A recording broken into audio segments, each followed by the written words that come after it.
মুসলিম স্থাপত্যর অনন্য নিদর্শন ৫০০ বছর আগের ইতিহাস নিয়ে দাঁড়িয়ে থাকা কদম রসুল দরগাহ নামেই যার পরিচয় বহন করে। এক কথায় হযরত মুহাম্মদ সাল্লাল্লাহু আলাইহি ওয়াসাল্লামের কদম পাকে বোঝানো হয়েছে।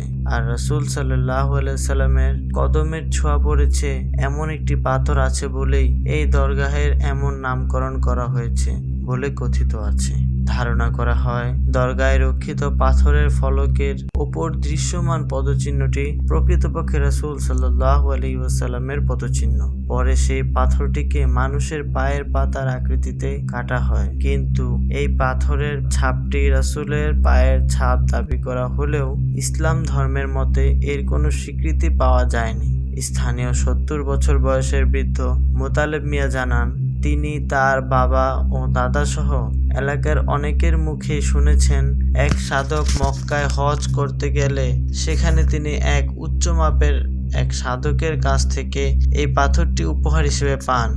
তাই রাসূল সাল্লাল্লাহু আলাইহি ওয়াসাল্লামের প্রতি সম্মান জানাতে এবং সাধকের এই ভালোবাসাকে কেন্দ্র করে এখানে মাজারটি গড়ে ওঠে। মুসলিম ইতিহাসে কথিত আছে, মেরাজের রাতে যখন মহানবী হযরত মুহাম্মদ সাল্লাল্লাহু আলাইহি ওয়াসাল্লাম বুরাকে উঠেছিলেন, তখন বেশ কিছু পাথরে নবীজির পায়ের ছাপ পড়ে। এই ছাপ পড়া পাথরগুলোর মধ্যে সবচেয়ে বিখ্যাত পাথরটি রয়েছে জেরুজালেমে, ইস্তাম্বুল, কায়রো এবং দামেস্কেতেও এর কিছু পাথর রয়েছে।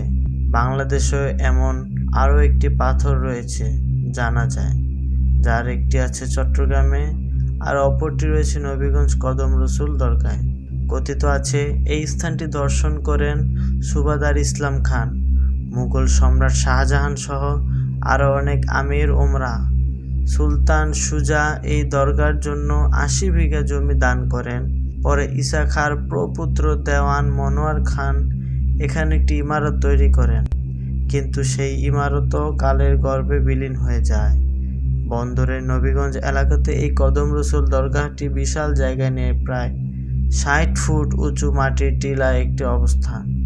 প্রিয় নবী হযরত মুহাম্মদ সাল্লাল্লাহু আলাইহি ওয়াসাল্লামের কদম মোবারক সংবলিত এই কালো পাথরকে কেন্দ্র করে গড়ে উঠেছে ইতিহাসখ্যাত এ দরগা শরীফ কদম রসুল দরগাহ, যেখানে দেশের বিভিন্ন জায়গা থেকে ধর্মপ্রাণ মুসলিমগণ এখানে আসে নবীজি সাল্লাল্লাহু আলাইহি ওয়াসাল্লামকে সম্মান প্রদর্শন করার জন্য। ১২ রবিউল আউয়াল উপলক্ষে এই কদম রসুল দরগাহকে কেন্দ্র করে ধর্মীয় আচার সহ বিরাট মেলার আয়োজন করা হয়। পাশাপাশি বন্দর তথা নারায়ণগঞ্জ জেলাকে ইতিহাসের পাতায় সমৃদ্ধ করে।